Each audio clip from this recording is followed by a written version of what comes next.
प्यारा दोस्त जगत और आप देख रहे हैं जगत क्लासेस। दोस्तों आज हम आपके लिए लेकर आए हैं फ्लेमिंगो प्रोज 12th की इंग्लिश की बात कर रहे हैं। फ्लेमिंगो प्रोज से चैप्टर 2 लॉस्ट स्प्रिंग, जिसको लिखा है अनीश जंग ने। बहुत ही अच्छी स्टोरी है, बहुत ही मार्मिक वर्णन किया गया है। अगर आपने अभी तक स्टोरी नहीं पढ़ी है तो आप स्टोरी जरूर पढ़ लें, जिससे क्या है कि आपको क्वेश्चन आंसर और भी समझ में आ जाएंगे। तो आज हम आपको बताने जा रहे हैं क्वेश्चन नंबर 5। इसके हम फर्स्ट, सेकेंड, थर्ड, फोर्थ हम 2 पार्ट्स में दे चुके हैं और आज हम पार्ट 3 के अंतर्गत देखेंगे क्वेश्चन नंबर 5 एंड 6। क्वेश्चन देखेंगे, every other house in Firozabad is engaged in glass industry.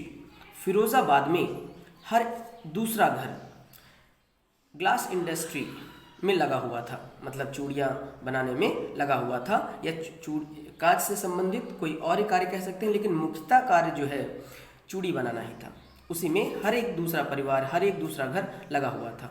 In every other yards, मतलब हर एक दूसरे आंगन, और यार्ड का मतलब होता है आंगन। There finds the spiral of bangles, चूड़ियों के ढेर मिलते हैं। अगर आप जाएंगे फिरोजाबाद, शायद आप तो पता नहीं, लेकिन जब ये स्टोरी लिखी गई थी तब की बात कही जा रही है कि फिरोजाबाद में हर एक दूसरे आंगन में, हर एक दूसरे घर में जो है वहाँ के लोग चूड़ियाँ बनाने में लगे हुए थे, और उनके जो आंगन हैं वो चूड़ियों के ढेर से, स्पायरल का मतलब होता है ढेर, ढेर से भरे हुए थे उनके घर आंगन। Even then the makers remain in miserable conditions, बावजूद उसके जो है जो बेंगल मेकर्स थे उनकी कंडीशंस जो है बहुत ही माइजरेबल होती है, बहुत ही दयनीय होती है, दुखी कर देने वाली कंडीशन होती है। व्हाट आर द रीजंस, लेकिन इसका रीजंस क्या है? भाई फिरोजाबाद का हर एक घर जो है चूड़ी बनाने में लगा हुआ है, उनके घरों में चूड़ियों के ढेर लगे हैं, फिर भी उनकी जो स्थिति है वो दयनीय है। तो ऐसा क्यों, किन कारणों से ऐसा है? तो व्हाट आर द रीजंस, कारण क्या है? Explain with suggestions to overcome this situation. तो एक्सप्लेन करने को बोल रहा है, कुछ सुझाव देने के लिए कह रहा है, जिससे जो है वो ओवरकम, उससे उबर सके, मतलब उससे निकल सके, दिस सिचुएशंस, ऐसे सिचुएशंस से। तो कुछ सजेशन आप दीजिए। देखते हैं अनीश जंग के अनुसार कौन सा सजेशन है। ये क्वेश्चन से ऊपर का थोड़ा सा लिया गया है। Every other house in Firozabad is engaged in small glass industry. Firozabad में हर एक दूसरा घर ग्लास इंडस्ट्री में लगा हुआ है। इन एवरी अदर यार्ड्स, मतलब हर दूसरा आंगन। देयर फाइंड्स, जहाँ पर हम पाएंगे द स्पायरल ऑफ बेंगल्स, चूड़ियों का ढेर। इवन देन, यद्यपि जो है, या तब भी, द मेकर्स रिमेन इन, फिर भी जो है वहाँ के जो मेकर्स हैं वो कैसे हैं? रिमेन इन माइजरेबल कंडीशंस, दयनीय दशा में है। बिकॉज, अब यहाँ से आंसर स्टार्ट होता है मेन हमारा, अभी तक तो क्वेश्चन से लिया था। बिकॉज माइंड नंबिंग टॉयल, ये कह सकते हैं। वैसे टॉयल का मतलब होता है hard work.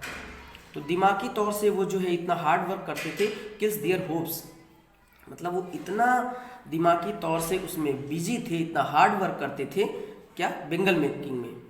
Kills their hopes and dreams, जिसने जो है उनकी उम्मीदों को और उनके सपनों को मार दिया था। मतलब वो इतना बिजी रहते थे कि वो अपने भविष्य के बारे में कुछ सोच भी नहीं पाते थे, इतना बिजी थे, और फिर भी गरीब थे, इसीलिए सुझाव मांगा गया है। तो they can not organize themselves, वे जो है अपने आप जो है एक संगठन नहीं बना सकते थे। इनटू अ सहकारी समिति, संगठित नहीं हो सकते थे, और एक सहकारी समिति के रूप में एक समूह कह सकते हैं नहीं बना सकते थे। And they have fallen into a vicious circle, कुचक्र कह सकते हैं, क्योंकि वे कुचक्र में फंसे हुए थे। और साहूकार के कुचक्र में मिडिल मैन, बिचौलिए होते हैं, एंड द पुलिस, तो पुलिस, बिचौलिए और साहूकार के कुचक्र में वे फंसे हुए थे, इसलिए वे अपनी एक सहकारी संगठन भी नहीं बना सकते थे। The situation of the bangle makers can be improved, situation यानी कि जो स्थिति है बेंगल मेकर्स की, जो स्थिति को में सुधार किया जा सकता है, इफ, अगर दे आर एजुकेटेड, अगर उन्हें शिक्षित कर दिया जाए, एंड और if they are not forced, और उन्हें फोर्स ना किया जाए to do the job of their forefathers, और उन्हें उनके पूर्वजों के कार्य को करने में फोर्स ना किया जाए, कि जो उनके फोर फादर्स, उनके फादर्स जो बेंगल मेकिंग किया करते थे उसके लिए उन्हें फोर्स ना किया जाए, और उन्हें एजुकेटेड कर दिया जाए, मतलब उन्हें शिक्षित कर दिया जाए जिससे वे कोई दूसरा कार्य कर सकेंगे। They should also organise themselves into a cooperative, और उन्हें क्या चाहिए कि एक कोऑपरेटिव भी, मतलब एक सहकारी समिति भी बना सकें जिससे वे अपने सुझाव एक दूसरे के साथ रख सकें। ये तो था आपका फिफ्थ आंसर। अब देखते हैं हम लास्ट इस चैप्टर का। 6 हैं इस चैप्टर में, तो हमने 3 पार्ट में आपको दिए हैं, क्योंकि एक पार्ट में वीडियो बड़ा हो जाता है इसलिए हम आपको छोटे छोटे पार्ट्स में दे रहे हैं। तो आंसर क्वेश्चन ये आंसर शुरू करने से पहले हम अगर आपसे कहेंगे कि अगर आपने अभी वीडियो हमारा, चलिए ठीक है स्टार्ट करते हैं। अगर चैनल सब्सक्राइब नहीं किया है हमारा तो सब्सक्राइब कर लीजिएगा। What was the vicious circle of middle man, बिचौलियों का कुचक्र क्या था? बिचौलियों का कुचक्र क्या था?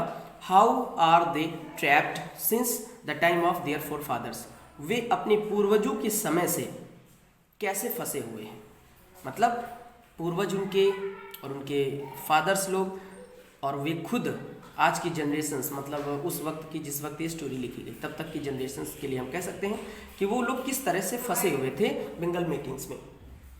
कैन द गेट ऑर्गेनाइज, क्या वे कोई संगठन ऑर्गेनाइज कर पाए? इफ नहीं, अगर नहीं, इफ नॉट, अगर नहीं तो वाई, एक्सप्लेन, एक्सप्लेन करिए कि अगर उन्होंने क्या कोई संगठन बना सके या नहीं बना सके तो क्यों, इसको एक्सप्लेन करना है। देखेंगे answer. The bangle makers in Firozabad are exploited at the hands of the sahukars, middleman, police and politicians. जो फिरोजाबाद के बेंगल मेकर्स थे उनका जो है शोषण होता था किसके द्वारा? पॉलिटिशियंस के द्वारा, पुलिस के द्वारा, मिडिलमैन बिचौलियों के द्वारा और साहूकारों के द्वारा। तो इन सभी के द्वारा जो है फिरोजाबाद के जो चूड़ी बनाने वाले थे इनका शोषण हुआ करता था या होता था। दे टॉयल का मतलब होता है हार्ड वर्क, वे कठिन परिश्रम करते थे डे एंड नाइट, रात दिन, बट लेकिन are not paid appropriate wage, वे दिन रात काम करते थे लेकिन फिर भी जो है उन्हें उस मेहनत के अनुसार कह सकते हैं उनको कुछ भरण पोषण के लिए प्राप्त नहीं होता था, मेहनत के अकॉर्डिंग उनको पैसा नहीं मिलता था।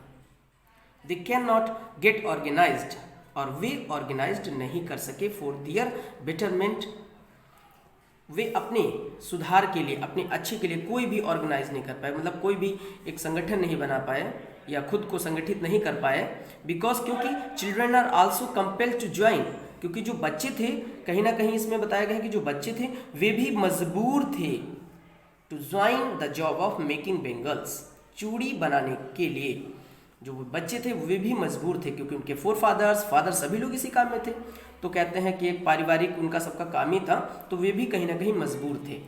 एंड सो, और इसलिए दे विल बी हॉल्ड, और वे इसलिए they will be hauled up by the police, beaten and dragged to the jail, और उन्हें जो है पुलिस के द्वारा जो है डांटा जाता था, पकड़ा जाता था, पीटा जाता था, एंड ड्रैग्ड टू जेल, और उन्हें जेल में डाल दिया जाता था।